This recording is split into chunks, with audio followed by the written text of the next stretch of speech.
Hi everyone, thank you for joining right on time. Really appreciate it. We will probably just wait a minute or so longer just for a few other people to join. Thank you.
Okay, I am just going to get started because it's now 6:02 p.m. Perth time.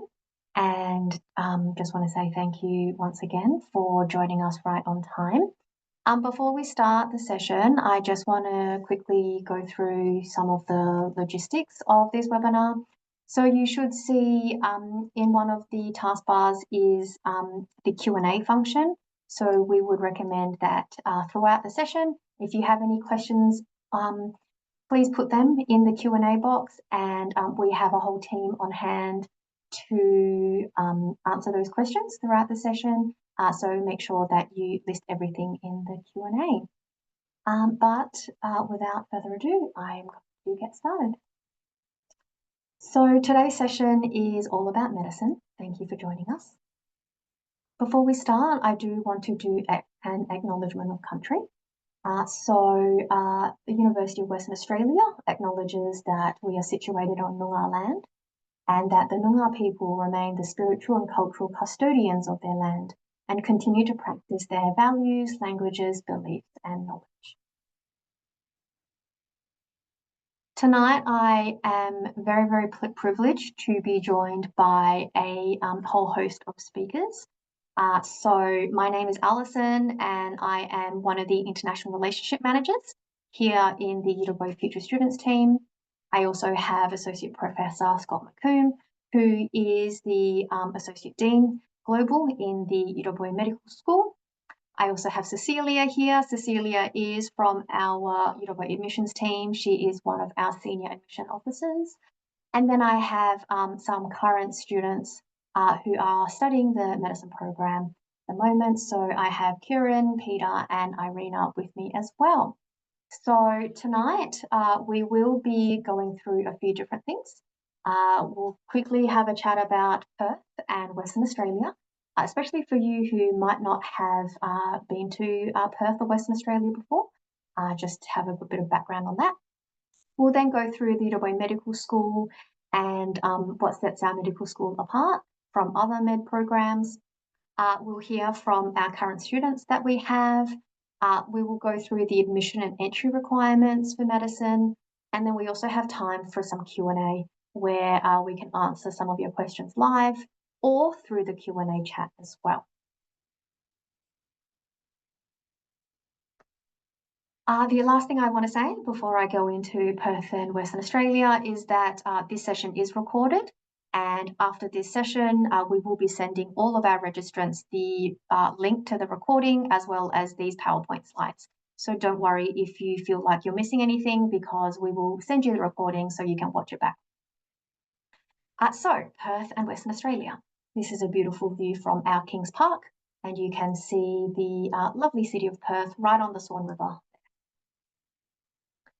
So a few things about Perth and Western Australia. The whole of Western Australia, you can see the state on the left-hand corner of Australia. We are on the west coast, hence the name Western Australia. We have a population of close to 3 million, but you'll see that majority of the population is concentrated in the city of Perth, where there's 2.3 million who live in Perth. We are actually Australia's fastest growing capital city. So by 2030, we are expected to be the third largest capital city in Australia with a really great growth, both internationally and interstate growth as well is coming to Perth. We're a very multicultural city as well and state. So if you look at all of the people living in Perth, over 40% of those people were born overseas. So really multicultural place to live, very friendly place that we live here. I myself was born in Perth actually, but my mum is from Singapore. My dad is from somewhere called Christmas Island, if anyone knows where Christmas Island is. And they migrated to Perth many years ago. So if you actually have a look at Perth residents, 40% were born overseas, but more than half of us have at least one parent born overseas. So you can see the diversity of the people living here in our city. We have a really diverse and growing economy here as well. So if you look at all of the companies listed on the Australian Stock Exchange, you'll actually see that although Perth is not the largest city, so the largest city in terms of population is Sydney, but we actually have a third of all of the headquarters of those companies listed on the Australian Stock Exchange are headquartered in Perth.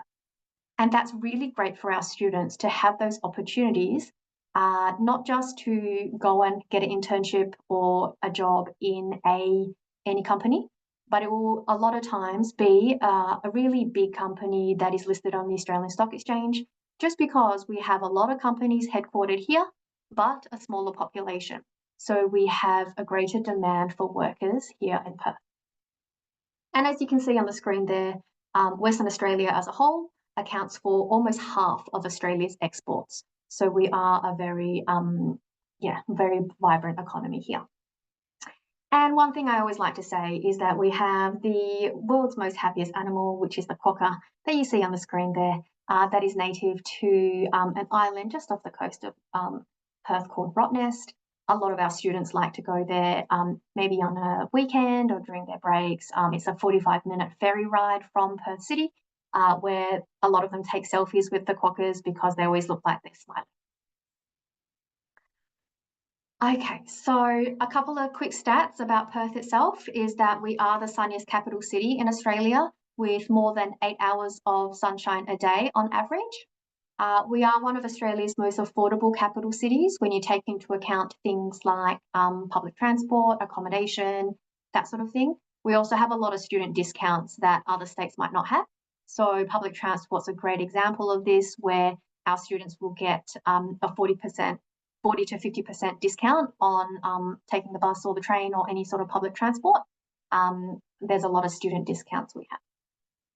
And lastly, Perth is located in the world's most populous time zone. We have the same time zone as China and most of Southeast Asia, and only 2.5 plus or minus hours for more than 2/3 of the world's population.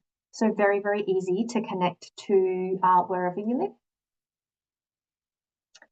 But now I'm going to pass you over to Scott, who will tell you a bit more about our UWA Medical School. Thank you so much, Alison. And just double checking you can hear me okay? Okay, fantastic. Great to see the list of attendees here as well. There's some familiar names in there, so hello to some of my old friends and also to my new ones joining us today.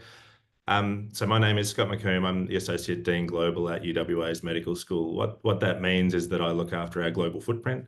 That is our research collaborations, our clinical collaborations, our students and staff going all around the world doing amazing bits and pieces of research and clinical things, as well as our international students who come in, and I sit on the admission and selection committee. So I should hopefully be able to talk with some authority on what we're looking for in our student populations and also the way that we go about selecting those students. I was sitting in a similar situation to you all online about 5 years ago. I'd been in medical education for a couple of decades, and I'd been in a leadership position at another medical school for about 8 years. We were in the middle of COVID. I'm also an infectious disease researcher, so that was a pretty interesting time to be me. But I was looking for what the next step is for me and my family. I've got 3 high school age children. And moving from Victoria, where the lockdown was real and the weather was not so great, uh, Perth really appealed with the things that Alison has been through there. But there's a little bit more to that decision when you're an academic or thinking about a medical career as well. And there was really three key things that made UWA stand out for me and for my family. The first one of those was it needed to have a culture of excellence, and we do have a culture of excellence in our hospitals and our clinical care of people. There is a really strong and vibrant culture of education at UWA Medical School, and we are pretty well renowned worldwide for our research. But I won't really go into that any further. The second important thing for me when I was looking for my next place to work and to bring my family is around the people. So the people of UWA in particular, who you'll see online here, but even around the medical school, are just amazing, amazing humans, and they are here for the students and they're here for the community. I think the final thing and what really sets us apart is that endless focus on the community and on the patient. So UWA is the first established university in Western Australia. It is here for the people of Western Australia, but that culture transcribes through into our students as well, and we're really here to support our students to become the best versions of themselves. So we can head to the next slide. So this is our health campus. I'm sitting in that building right now at the very front, which is our medical library. Next to that, the dental school. On the far right, we have our brand new Perth Children's Hospital, and we're slowly building throughout the rest of the buildings those brand new facilities. It is one of the QE2 Medical Centre is about a 4 to 5 minute walk from our main campus and our colleges where the majority of our students live. It is a pretty short walk as well from Kings Park and some of those other areas that you've seen. But what we've got here is a real hub of clinical practice and excellent clinical practice, research that is renowned around the world, and a real hub of education. So the best medical schools around the world have the students learning in the environment where they're going to practice, and that is one of the real opportunities here for us. We definitely have some state-of-the-art teaching and research facilities, and we also have some very old research facilities on our campus as well, as most areas do. But a good tradesman never blames their tools. Some of those old research laboratories have produced a couple of Nobel laureates, so that we want to hold on to some of those as well. We can head to the next slide. It's a pretty good campus. Prestige is a funny thing. We are a group of 8 university and a world top 100 university, so we are prestigious. But with prestigious, you have to be asking yourselves the question about where that prestige comes from and what the most important aspect of that prestige is. So when I'm thinking about prestigious medical schools around the world, I'm not necessarily thinking of the university ranking. I'm thinking about how they translate their research into the practice of making humans better. And I think the best measure for that for me is clinical medicine, and we're ranked top 3 in Australia and that 34th worldwide. I had a quick look at where everyone was joining from today, and there's a few Canadians on board. University of Toronto in clinical medicine, where that research hits the patient, is ranked about 20th, McMaster 48th. No other institutions in Canada ranked as high as that. A few from Singapore here. National University of Singapore is ranked about 75th in clinical medicine. So anywhere in the top 100 is amazing. And I think there was a couple from Malaysia here as well. University of Malaya, the top rank there in about the 200 range. So what that means is that we're not just teaching the medicine that other people are developing. We're at the cutting edge of that medicine. We're pushing the barrow forward. There's a whole lot of other things that make us relatively impressive as an institution, but really what it boils down to is, are we producing doctors that are right for the environment clinically? And the answer to that is absolutely yes. And the best judgment of that is how many of our students, when they graduate, are getting jobs. And that's 100% of them for the last, since COVID. And it will continue to be because we've got a rapidly expanding population moving forward as well. We can head to the next slide. One of the things that we've spent a lot of time focusing on in my 4 years here at UWA Medical School is really being clear on who and what we're looking for to join us. And this goes in terms of our staff as well as our students. So the first thing that we're looking for is good humans. And you can't really tell a good human by how well they score at an international baccalaureate or for their ATAR or how well they score on an exam. So one of the things that is absolutely key to us, which Cecilia will talk about a little bit later on, is our interview process and how we go about selecting those good humans. By good humans, we mean we want people who are emotionally intelligent. They can pick up on what other people are registering, and that's really a focus for doctors to try and understand their patient situation and meet them where they are in their care. We have a culture of innovation, of collaboration. We try and be as inclusive as possible. Respect and humility are really important, but you've also got to be those flexible thinkers who can push the barriers of the practice of medicine. And I think some of the people who you'll meet, some of our students coming up later on, really do meet that goal of being good humans who are ready to push the barriers. One of the things that a lot of people don't realize about medicine is somewhere between 20 and 30% of the stuff you learn during your 4 years of medicine is totally irrelevant by the time you graduate. And it's totally irrelevant because that's how fast medical research moves. So we're also looking for people who are flexible in their thinking. You're not just someone who can come in and memorize a fact and then apply that for the rest of your life. You have to be flexible in your knowledge moving forward. Yes, we do have the Nobel Prize winners and the Fulbrights and so on, and a young Australian of the year a couple of years ago, Yalalu, who's doing some amazing things in Aboriginal medicine in Australia. But really what it boils down to for us is, are our graduates who we're putting out there into the world, would you be happy for them to be treating your parent, your partner, your child, your grandparent?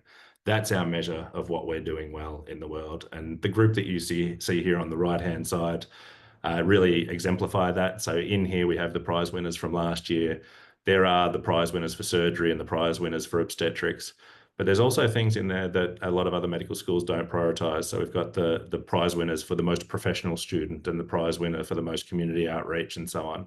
We're really trying to prioritize the holistic student. And you should already be thinking about that, or have your students or your sons and daughters thinking about that already. What are you doing for your community to prove that you're a good human? We can head to the next slide. Thanks. I won't go into the details too much here of all the different rotations that we do, but I'll just say that we spend more time in the clinical environment than almost every other medical program in Australia. I think we might be number one, but I don't want to discount anyone else who's potentially doing more. And what that means is that if you come to us, you're spending more time in the clinical environment learning how to be a great doctor from great educators. A couple of little things that I will focus on here. In our medical course, because we do have that extended period of time for clinical rotations, we have an opportunity to do what's called a selective. And in that selective, you get to choose what part of medicine you want to go into once you get to your final year. So you might, in your final year, be really getting interested in cardiac surgery or in remote community medicine, and we'll give you an opportunity to pursue those via your selective. We also want you to think about a little bit out of the box and what else you can do to improve the health of people around the world. And that is, we offer you an international elective. So you can go and do a 4-week elective in Canada, in Singapore, in Indonesia. Antarctica would probably be a bit hard to get to, but a lot of our students do head off to Europe as well to gain some experience from some world-leading institutions. So we're about offering you some flexibility in your medical degree, as well as giving you as much time as possible to excel and become a great doctor. Next slide. That's a little bit from me. And this really isn't about hearing from an academic. This is about hearing from the students who experience it. So very thankfully, and with absolutely limited prompting, I've got Peter and Irina and Kieran here joining us today. And I've told them that what I want them to do is be absolutely accurate and absolutely factual in their responses. So none of this has been proposed. I am definitely not buying them dinner after this or anything like that, although I probably will at some stage down the track. There's a lot of pizza nights at UWA Medical School. But it's just to ask each of them a bit about their experience so that you can learn from that and maybe learn a little bit about what they're looking. So Peter, if you unmute, I think you've been dobbed in by Irina to go first. Can you tell us a little bit about your background and why you wanted to become a doctor? Yeah, hi. Can you hear me okay? Yeah, sweet. So yeah, my name is Peter. I'm a second year student here at UWA, and I grew up in Victoria, British Columbia in Canada. I studied at the University of Calgary. I first did an undergraduate degree in zoology, and then I did a master's degree in medical science before coming here to UWA to do medicine. Um, and it took me a while to figure out my path towards becoming a medical student and eventually a future doctor. I did many things kind of before, but um, in in all my experience, I just wanted to kind of, I guess, challenge myself, push the boundaries of what I could do, and for my interests, this is where I ended up. So, in terms of why I wanted to come to UWA, I felt like all the stars really aligned. I mean, I had a symposium event at the University of Calgary where all the other Australian medical schools came, and I ended up having a 45-minute chat with the representative from UWA, and I never heard of Perth before that moment. And so that was my first kind of insight into how, how quickly I was able to get a relationship with those kind of people. And then I just felt like UWA was really on top of it from the get-go. I mean, running these kinds of events, this is a full circle moment for me. So I was sitting, on the other side of the screen 2.5 years ago, watching this same webinar about the UWA experience. And now that I'm here living it, it's pretty cool to be on the other side. And um, one final thing about UWA is, again, that early clinical experience. That was something that I really valued. Looking at medical schools, I wanted to be in the hospital. I wanted to be interacting with patients and, you know, building those relationships with the people in the hospital, the people in the community. And it's been a really, really great experience so far, and we've only got 6 weeks left before we're kind of in the hospital full time at our stage. So, um, It yeah, happens. It happens really quick, doesn't it, Peter? So, yeah. a follow-up question for you here. That I know a lot of the people who are listening to online and in your full circle moment, you a year and a half ago were probably thinking, "I wonder what the process is like." So, can I get you to think back to your interview process? What was that like? What sort of vibe did you get from the questions, or how did you prepare for it? Yeah, so well, I got interviewed by Scott actually. So if you guys do interviews, I'm sure he'll be coming to Canada probably. But my experience was really, really good. I mean, again, it was about that immediate connection, I think. Walking in the room and just feeling like it was um, a pretty relaxed environment. And at the end of the day, you know, the medical school wants to get to know you, but you want to get to know what the school is like as well. And so there's a reciprocal exchange of, um, what everyone is looking for in that scenario. And I felt like I came out of it not just, having an enjoyable sit down with some people, and it wasn't too stressful. In terms of how I prepared, um, I mean, there's lots of guidelines in Canada. I think the CanMeds, I believe, is what they usually follow, the scholarly, the leadership, academic, and those kinds of skills. So just practicing and incorporating your own life story into those frameworks is really what I think showcases you as a person and you as a future doctor. Good tip. Good tip. And finally, just you've been with us at UWA for a little while now. What do you think some of the advantages are of this program compared to some of the others that you're hearing about from other student groups? Yeah, I mean, I can't speak to too many other student groups. I haven't really followed up. I have a few friends who are doing medical school in Canada, but at the end of the day, I think you got to be a fully 100% committed to what the process is for you, and enjoy it as much as you can, right?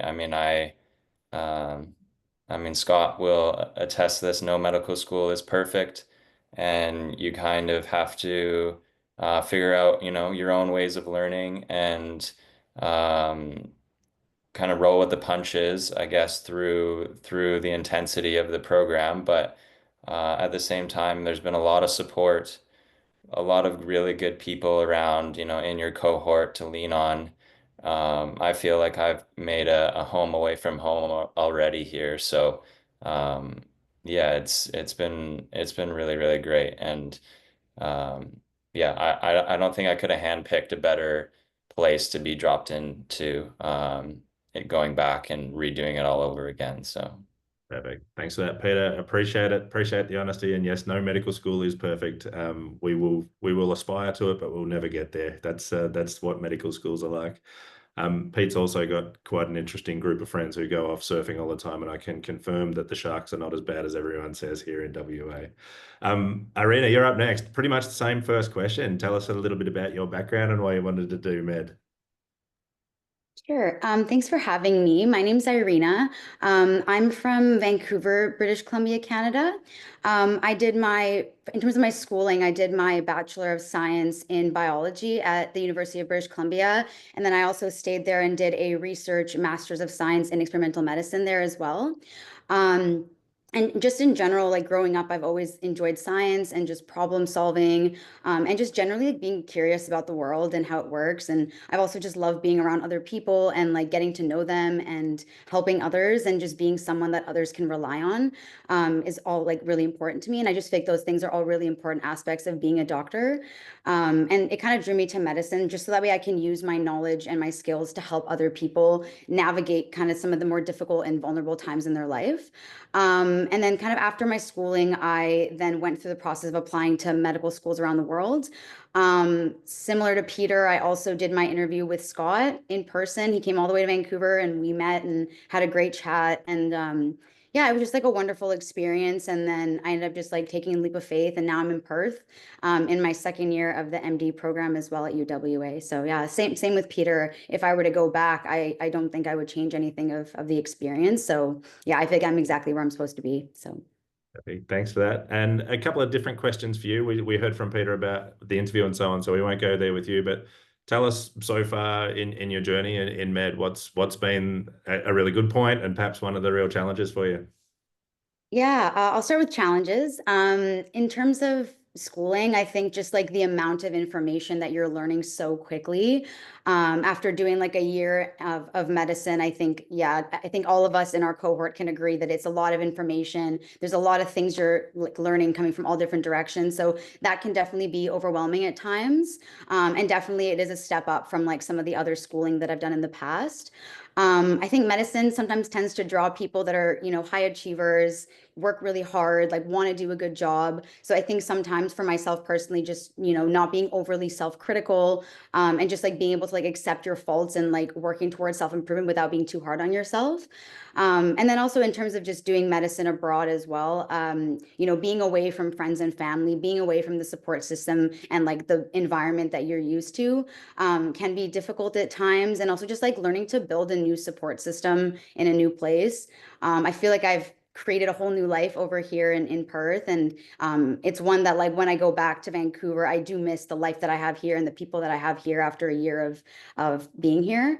But despite some of the more challenging times, like you will surprise yourself with how quickly that you adapt and you just are able to make the most of things. In terms of the best parts of medical school so far, definitely being able to do what you love, I think is such a privilege, and just being able to learn the medicine and just work on like learning your clinical skills, like learning how to take someone's blood pressure, learning how to like listen to someone's heart, learning how to talk to a patient and how to like get information from them and have them trust you.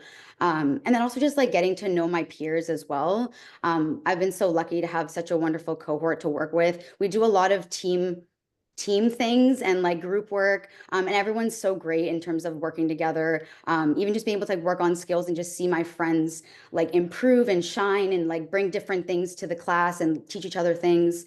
And then also, yeah, same thing, just all the friends that I've made so far since being here. I moved here a year ago not knowing a single person here, and then since then I met so many special people that I feel like I will definitely be leaving this program with a lot of lifelong friends. Thanks for that. That's good. Let's unpack that a little bit more with your peers, your students. So we're Western Australia's biggest medical school, but on the Australian scale and international scale, we're actually a pretty small medical school. So we take about 200 domestic students per year and about 40 to 50 international students per year, which is relatively small. Thinking of your peers, what do you think we're looking for? When I was talking earlier about good humans, what sort of good humans do you see, and what do you think we're looking for? Yeah, I mean, even just thinking of like reflecting on some of the people that are around me in my classes in terms of like personality and just traits and stuff is just like people who are versatile, who are well-rounded, like just the amount of people that are in our cohort that have done so many cool things, that have come from different backgrounds. You know, people are doing like a second career. Some people are coming straight from undergrad. People have all kinds of lived experience. So I think it's really cool to meet people and like just have us all here together, but everyone brings something different to the table.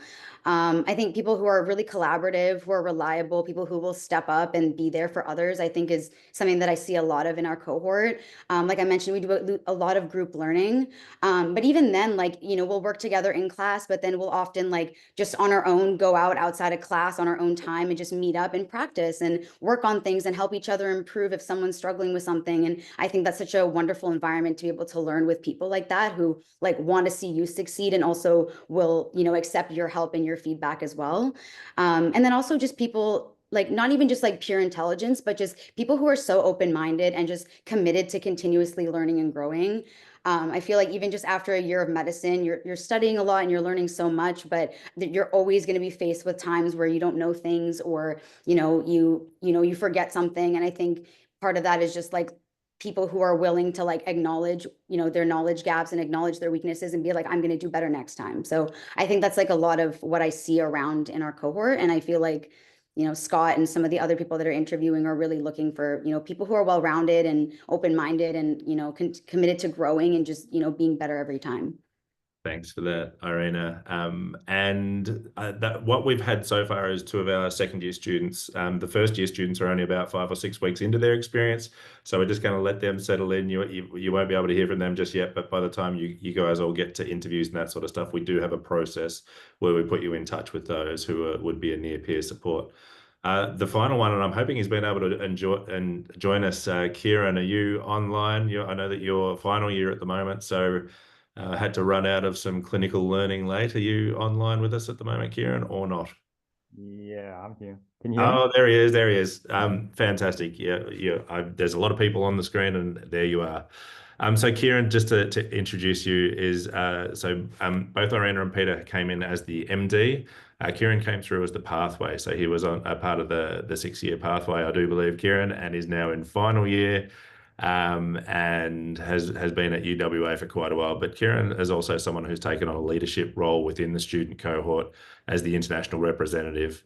And he's responsible for some of the things we've been talking about, some of those support mechanisms for our international students. So I wanted to bring him along.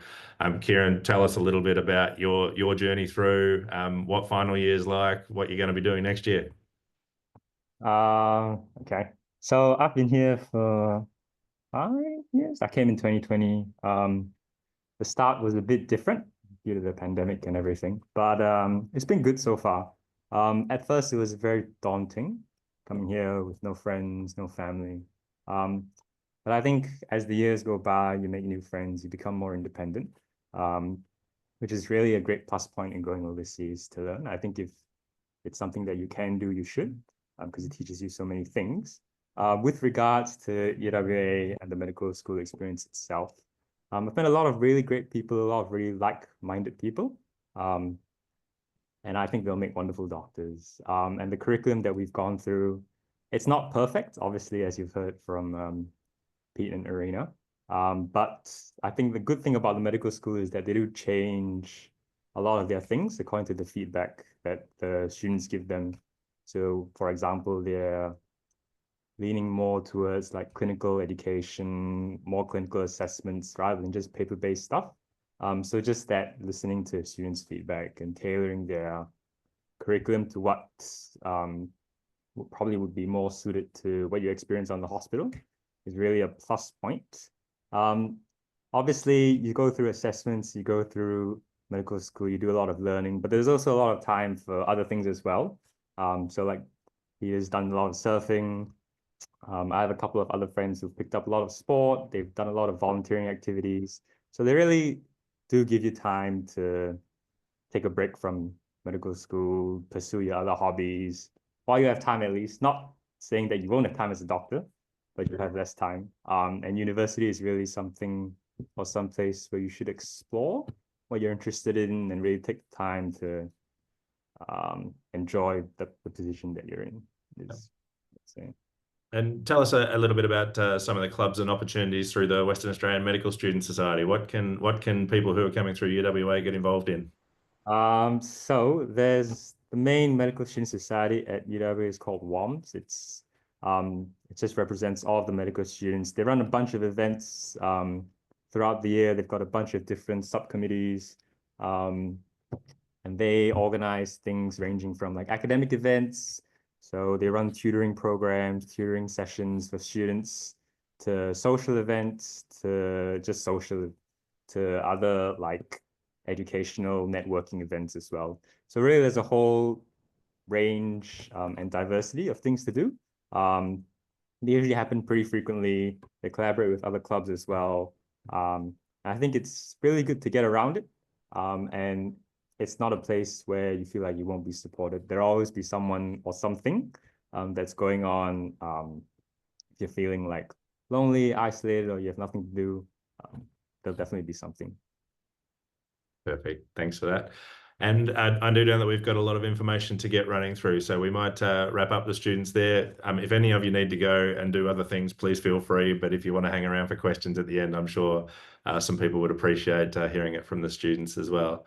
So I think my job is to now hand over to Cecilia, who's going to be talking about the pathways into medicine and some of the facts and figures behind what we're looking for. Over to you, Cecilia. Thank you, Scott. So yeah, my name is Cecilia. I'm a senior admissions officer at the University of Western Australia. I've been doing applications to medicine for quite a few years now. So I can tell you about the pathways to medicine. Now, basically, there are two. One is the undergraduate pathway. If you can go to the next slide, please. Oh, sorry, before that, there is some highlights of the career journey in medicine. Probably I'm not the best person to talk about this. Maybe I should go back to Scott, and then I'll talk about the entry requirements. Happy to do that, Cecilia. So yeah, there'll be people online who are looking at school leaver students. If you are a school leaver, there's the first thing that you need to do is either come into our 6-year pathway or get yourself a bachelor's degree. With UWA's medical program, we don't have any prerequisites of what that undergraduate degree can be. It can be in teaching, it can be in science, it can be in engineering, whatever you want it to be, and then you apply as a graduate. If you are coming in on the 6-year program, your first bachelor's degree will be 2 years of biomedicine specialised, which Cecilia will talk a little bit more about. Your Doctor of Medicine is 4 years, and that's where we're working through some of those fundamentals of clinical science and then into the clinical environment to learn. When you graduate here in Australia, you become an intern. If you graduate and want to go back to Canada, you become a resident. If you graduate and go back to Singapore, you become a house doctor. And that's really that junior doctor where we're making sure that we've prepared you right for that clinical environment. You can spend a number of years as a junior hospital doctor. Some people stay as hospital doctors for their entire career because they enjoy it. Some people want to get out of the hospital sector and go off into general practice. But the common methodology is you spend somewhere between 2 and 5 years in that hospital doctor phase of your career. And then after that, you will usually start your specialist training. You can train as a general practitioner or a family doctor, and that sort of training takes 2 to 3 years. If you want to become a world-leading neurosurgeon, then the training for that can be 10 to 15 years, depending on what program you get into, how many research papers you produce, and all that sort of stuff. So we're really thinking about your 6 years or 4 years with us doing medicine as preparing you for the next 50 years of your career and all those thousands of people that you'll help out with. Hopefully that helps, Cecilia. Yes, it did. Thank you. So, as I was saying before, there are two pathways to medicine at UWA. One is the undergraduate pathway, or also called the assured pathway to medicine. And I'm going to talk a bit more about this pathway now. And later, I'll talk about the graduate pathway, which is the other one. So, The undergraduate pathway means that you'll be entering a UWA to start with a bachelor degree, which is the Bachelor of Biomedicine Specialized. You'll be doing the major called Integrated Medical Science and Clinical Practice. And this major will allow you to complete all the preparation required for the actual Doctor of Medicine, which is the postgrad course, in 2 years. So you'll be doing 2 years of the Bachelor of Biomedicine Specialized, and then you'll be starting with a medicine degree in your 3rd year of study. As the medicine degree is 4 years long, then you see 2 + 4, then you have a total study duration of 6 years when you finish. So can we please go to the next slide? What are the entry requirements for the undergraduate pathway? Basically, we have an academic requirement, which is a high school qualification to come into our bachelor degree. We have an English language competence requirement, which is is a requirement across all courses in UWA, and I'll explain a bit more about that later.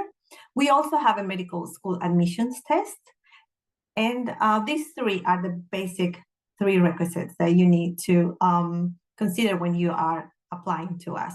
So I'm going to go into detail now with the academic requirement. The basic academic requirement for the undergraduate pathway to medicine is an ATAR of 98. ATAR means Australian Tertiary Admission Rank. So for high school qualifications from other countries or completed somewhere else, even here in Australia as well, like IB, we have on the screen the equivalent scores, which we consider equivalent to an ATAR of 98. So you can see there is IB, Singapore A levels. The Canadian high school qualifications are also accepted from all provinces in Canada. The UK A levels, whether if they're completed in the UK or anywhere else. And also we have a UWA college, which has a foundation program, and we also take students from there. But you see that list on the screen is the most common high school qualifications that we see on our applicants, but they are not the only ones. We have a list of many other high school qualifications that are accepted for our courses. So if you want more information on them, you can always find them in our websites. Next slide, please. Now let's talk about the English requirements. For the IB, for example, as you can see on your screen, if you complete certain subjects within the IB qualification, you can meet the English requirements for the Assured pathway or the undergraduate pathway to medicine. When you come in the undergraduate pathway, you are required to demonstrate a standard level of English. And the standard level of English is, as you can see on the screen, can be demonstrated on those subjects in different qualifications, like the IB, the Singapore A levels. If you, for example, the Ontario Secondary School Diploma, you need a score of 65% in the English subject ENG4C, or 50% in the English subject ENG4U. So, as I said before, these are the most common qualifications that we receive, and these are the ways to meet the English requirement through these qualifications, but these are not the only ones. There are many other ways to meet English, including English tests. So if you are in doubt of, you want to know if you meet the English requirement, what we always suggest is to submit your application with all the documents you have. We are going to assess the application, and if you don't meet the English requirement, we are going to let you know. So admissions is not here to look for things in your application that might give us grounds to reject. What we want to do is always make sure that the student can provide everything they can during the application period. And for that, I think it's always better to apply as soon as possible so we can review your application, and if anything is missing, we will let you know. Okay, so next one, please. The medical school admission test. For the undergraduate pathway into medicine, all international students are required to provide a set of results for the ISAT test. The ISAT is the International Student Admissions Test. The ISAT is comprised of two sections. The critical reasoning section and the quantitative reasoning section. You are required to, your scores are required to be in the 25%, in the 25 percentile in both of the sections to be considered as eligible for the undergraduate pathway.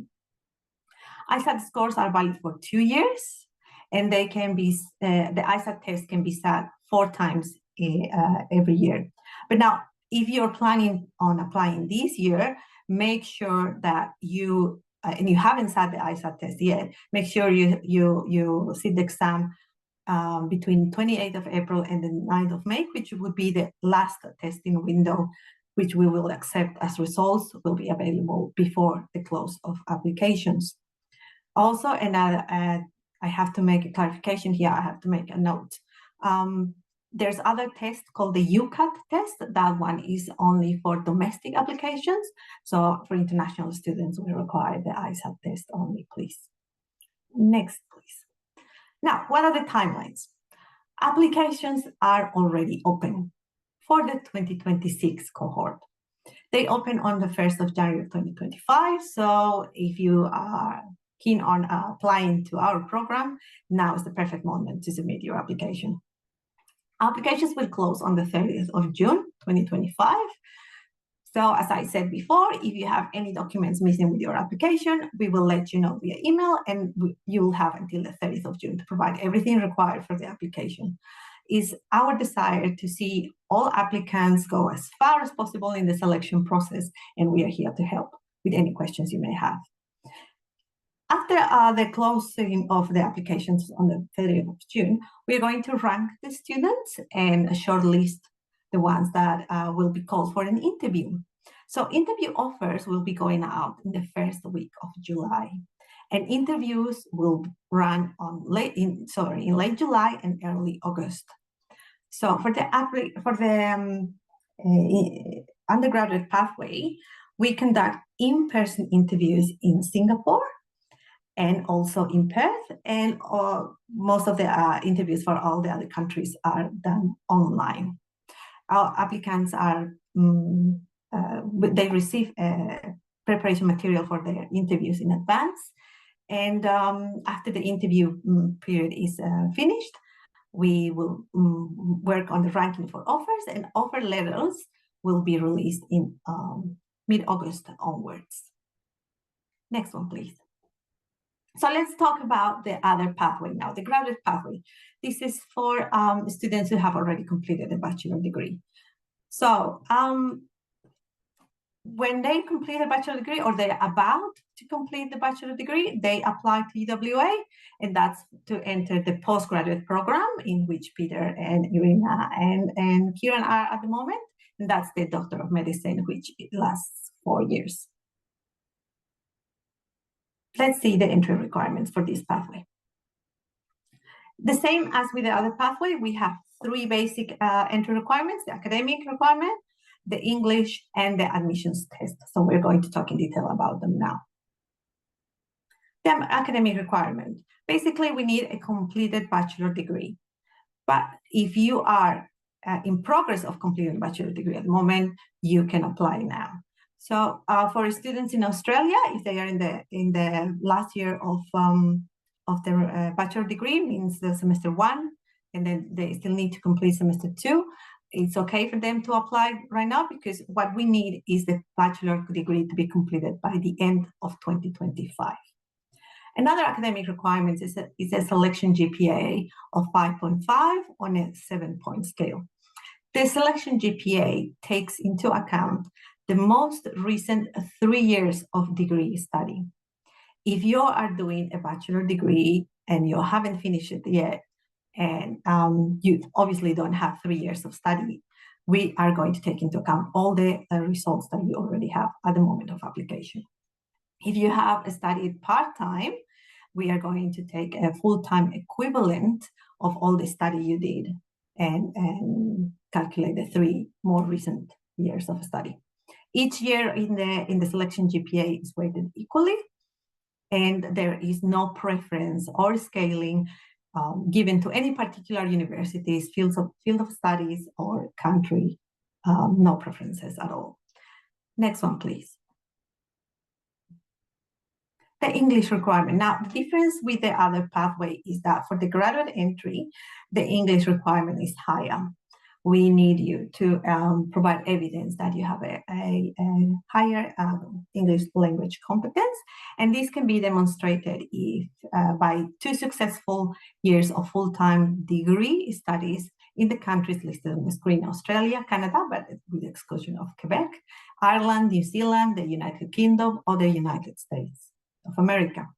Now, if you have a study or you are studying a degree in English in any other country not listed there, you will be required to provide us with a set of results for the IELTS test. The IELTS is the only international English test accepted for application to medicine. An overall score of 7.0 and no band less than 7.0 is required as a minimum for application. Next one, please. The medical school admission tests. For the graduate entry, there are 2 tests that international students can provide. One is the MCAT, internationally known, and a minimum score, overall score of 500 is required, with no section under 124. MCAT exams sat from January 1st, 2023 onwards are accepted. If you haven't sat the test yet and you're planning to sit before you submit your application, just make sure that the results will be available by the 30th of June of this year. Alternatively, students can also provide results for the GAMSA test. This is an Australian-based admissions to medicine test, and with an overall score of 55 and no section below 50. The same, if you have not sat this exam yet, make sure that you do it in the March sitting, because the results for that sitting will be the last ones that we will accept for this application period. Now, the timelines in the graduate entry, we have 2 rounds. The first and the second round, they are both open at the moment. The main round will close on the 30th of April. So all complete applications received by that date will be considered in the main round. We are going to call for interviews in May. Interviews are conducted in person in Canada and the UK in May. So that's when Peter and Irina were interviewed when they were applying. And after the interviews, we are going to start sending offer letters in early June. Now, if an applicant is not shortlisted for an interview in the main round, they are automatically considered again in the second round. The second round closes on the 30th of June, and the interviews are conducted in late July and early August. This time, in-person interviews are conducted in Singapore, Perth, and for the rest of the world, they are online. Offer letters will be sent in August. And after that, after the second round, we will continue sending offer letters until the quota is filled. So next one, please. The interviews. So the interviews are an important part of the selection process. And you've heard before about experiences with the interviews, but they're basically the way for the university to get to know the applicants in person. As I said before, some of them are conducted online, but that's, again, a good opportunity to have a good talk to our applicants. So, Scott, do you want to say anything else about the interviews? Yeah, look, I'm pretty happy to say a few things here. I think it's really important to look back at the facts that we're looking at for being a good human. That's what we're going to be asking questions about: what you've contributed to the community, any leadership experiences that you've had, how you go about showing your flexibility of learning in potentially a difficult scenario, and so on. The interviews that we do here in Australia, we do an 8-station multi-mini interview. So students will go through all 8 stations, and every single station will have a different staff member or community member at it. Obviously, when we're doing the interviews internationally, we can't do that. We can't really fly 8 people to Singapore to be able to do that. So when we're doing our international interviews for our international applicants, you will usually do it as a small panel. So there'll be two people, usually one of them is academic, one non-academic. Usually a male-female combination if we can make that happen, so that because we'll each see slightly different things out of every single applicant. So for our international students, we usually spend about 5 to 10 minutes just getting to know a bit more about you. We want to know you as a person first and foremost before we see how you respond to questions. And then after that, we do a 5-station MMI where we'll be focusing in on some of those areas that we're looking for that we think would be a good fit for us. There's lots of training out there for multi-mini interviews. Some of it's pretty good, some of it's not so good. But the way that we do our interviews, we can really pick up who has had training and who's not. So, and it doesn't really help you that much to have the training. What we're looking for is you, the real you. And if you come to us and you've obviously had some training on an ethics station and you say, this is the 3 things I want to say about ethics, that's how the training mechanism rolls. We know that, and that's going to actually damage your progress rather than help it. We really do the interviews like a job interview. We're looking for you not as a student to come and do our program. We're looking at you as a colleague, someone we want to work with over the next 5, 10, 15, 20 years. So think about it more like a job interview rather than a medical interview. Now, we do ours different to other institutions, so don't think that all institutions will do it our way.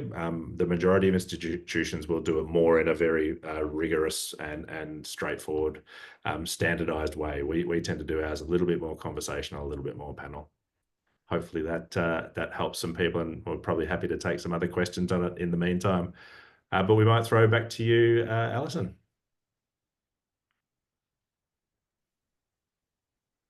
Thank you guys so much. So we actually are at the end of the session, which is really right on time, but we actually have a couple of minutes left for questions, and I can see that there is quite a few questions coming through. So I am going to have a look at the Q&A now. This is also your chance to type in some questions for anyone who presented today, and for our Q&A staff who I know are really busy answering these questions as well. There are quite a few questions about our international cohorts. So what is our quota for each pathway, assured pathway versus graduate pathway? What nationalities are these students from, generally speaking? Anyone on the panel would like to offer up any answers there? I'm really happy to answer that one because it's relatively straightforward. What we prioritize over the number is the quality of the people who are applying. So we will go lower if the quality isn't there, and higher if the quality is there. We will go somewhere between 40 and 50 students per year. And within that window, about 20 to 25 of them come through the 6-year program, and then the remainder of the 45 to 50 will come through via the graduate program. So if you want simple math, it's about 25 come through the 6-year pathway, about 25 come through the graduate pathway. Until this year, the majority of our students have come out of the Singaporean market. This year, for the first time, the Canadians have taken over. So I don't know what it is, but they must be finding some poutine or something down here to get into. So we're looking at slowly growing that cohort size, but it will be dependent on a whole range of things about internships in Australia. If there are any parents online who are thinking about their children coming to us, I do want to warn you that the majority of students, the 50 students per year who come to us, do tend to stay in Australia now and practice with us here in Perth. I think if you look back to those pictures of quackers, you may know why. Before COVID, it was probably about 50 to 60% of students from international areas went back to those international areas to practice. Nowadays, it's flipped around, and 60 or 70% of our students are staying here in Perth after graduation. So there's a little bit of a summary for you. Perfect, thank you. I've got a couple of similar questions, really about the background of the students. So students coming in via many different bachelor degrees, nursing, biomedical science. Is there advantages, disadvantages? How's the transition if it's a related course? Because actually students who are applying for our Doctor of Medicine program can actually, we accept a range of different bachelor degrees to have been completed, but is there any advantages or disadvantages to certain bachelor degrees that students have completed? Yeah, it's a really good question, and most of the people who come into medicine are interested in health and science and those sorts of things anyway. So we do probably have about 60 to 65% of our students who come in and do biomedicine or health science or one of those groups of sciences that are in the same sort of space for their undergraduate. But it's not uncommon for us to have engineers and teachers and quite a few other health professionals coming in as well. So there's always physiotherapists in our medical cohort, dentists in our medical cohort. I saw in one of the questions there, psychology students coming into our medicine cohort. So it's not uncommon, and we're trying to look for a mix of people within there. When you're talking to potential students for the agents out there, it really for us is about those students pursuing their area of passion to keep their opportunities alive for a medical degree. There is no point trying to make a student go down the biomedical pathway if they're absolutely interested in computer science or engineering. They should go down those pathways because they will score better in those pathways, which will mean they've got a bigger GPA and another skill set to add into it. And also, if they don't graduate or score high enough to get into medicine, then they've got a career in an area that they love. One thing that I have seen out there is that people say, do biomedicine. You have to do biomedicine. It'll give you a competitive advantage. It doesn't if you're not interested in it. So really pursue what you're most interested in. We give everybody in the first year of the MD, the third year, all the biomedicine that they're going to need anyway if you're out of one of those different backgrounds. So for me, it is follow your area of passion for your first degree. Awesome, thank you. Now we have quite a few questions just about the interview and how it runs. And I might actually throw it to our students because you have gone through the interviews before. Any tips on how you prepared for the interview, or maybe how you answered the interview? Yes, because there is quite a lot of questions asking about what questions do you have? What sort of things do I need to prepare? That sort of thing. So anyone of our students would want to answer? Yeah, I can answer that one.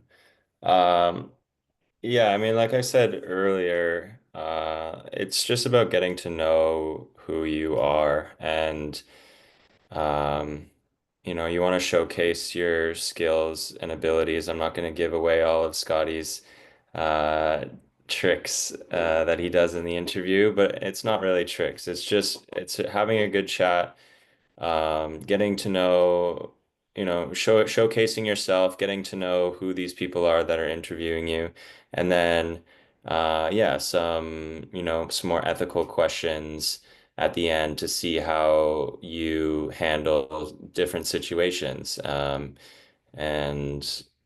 it's pretty, there's not really much else to say other than that. It's kind of pretty straightforward. And um, in terms of the preparation that you should do, it's just about communicating yourself to other people.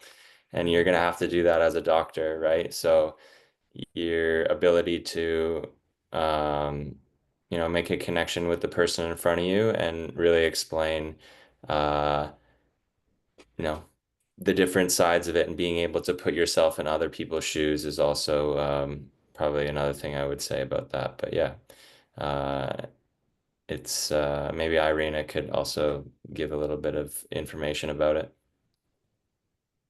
Sure. I agree. I think the biggest thing really is just to be yourself. And I think when I went into my interview, I was like, if I get into this program, that's amazing, but I really want to go in there and feel like they got to know like who I am. And yeah, I feel like going into that interview, I wouldn't say I did like a lot of strategic prep. Like, I don't know if Scott knows this, but I didn't do like a lot of like fancy, the typical kind of med student prep. I more like did a lot of self-reflection about like, this is what I've done over the last few years. This is what I've learned. These are kind of my weak spots. And then I kind of went into the interview. And then as questions came up, I was just really trying to think of ways to like weave in my own story and like give my own genuine responses rather than trying to give like manufactured responses that I think Scott and, you know, the other interviews wanted to hear from me. Because I think at the end of the day, like, you know, they're sitting there listening to, you know, 20, 30, 40 people answer the same questions, but, you know, you're the only you that's out there. You're the only one that's lived the life you've lived. And, you know, I think the way that they're going to remember you is really if you just like share your story, share why you're passionate about medicine, what you think that you're going to bring to the medical school and you're going to bring to the cohort and you're going to bring to your future patients. So yeah, so I think that would be my advice is, you know, rather than worrying about like, what's the perfect answer that I think they're wanting to hear from me, I think it's like, you know, what is a genuine, like a genuine answer that's coming from you as a person. So I think that would be my advice. Perfect. Thanks, guys. I am very conscious of time, so I know we have gone over a little bit. So a couple of things. Firstly, I will be sending the PowerPoint and the recording out to everyone.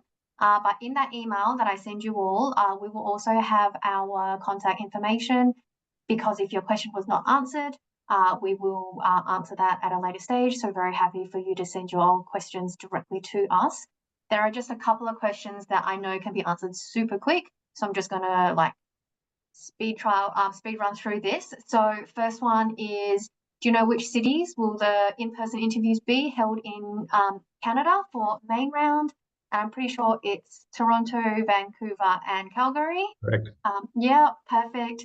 The other one someone asked is approximately how many applications do you receive from school leavers each year? We actually get this question a lot because people try to judge how how competitive it is, but I think that's really not an accurate reflection of the competitiveness, because we do get quite a few hundred applications, but that doesn't mean that all applications would be eligible. Some people might apply and not do the MCAT, so they just won't be able to progress forward. So I don't think that the number of applications is really any indication at all of how competitive it is. I would just encourage everyone, if you are interested in medicine, you should just submit an application. And if you have any questions about that, you would definitely want to get in touch with our Future Student Centre. There are actually a few domestic students on this call as well. So domestic students, your entry requirements are slightly different. Today's presentation was purely for international students. So I would encourage you, if you are a domestic student, to contact our Future Student Centre, and we will actually be able to provide you the domestic requirements. So that is actually really easy as well. But I will want to say thank you all once again for joining us, and very special thanks to our panelists here today. Really appreciated your time with us and also your expertise on this topic. I know that medicine's always going to be very popular, and I'm really glad that there were so many people here to be able to listen to you all. All the best for everyone on this call. I wish you a really great 2025, and hopefully we will see some of you here on campus in 2026 to study medicine. But in any case, good luck with everything, and I'll be in touch hopefully in the next half hour with further details of how you can get in contact with us. Thank you all. Cool.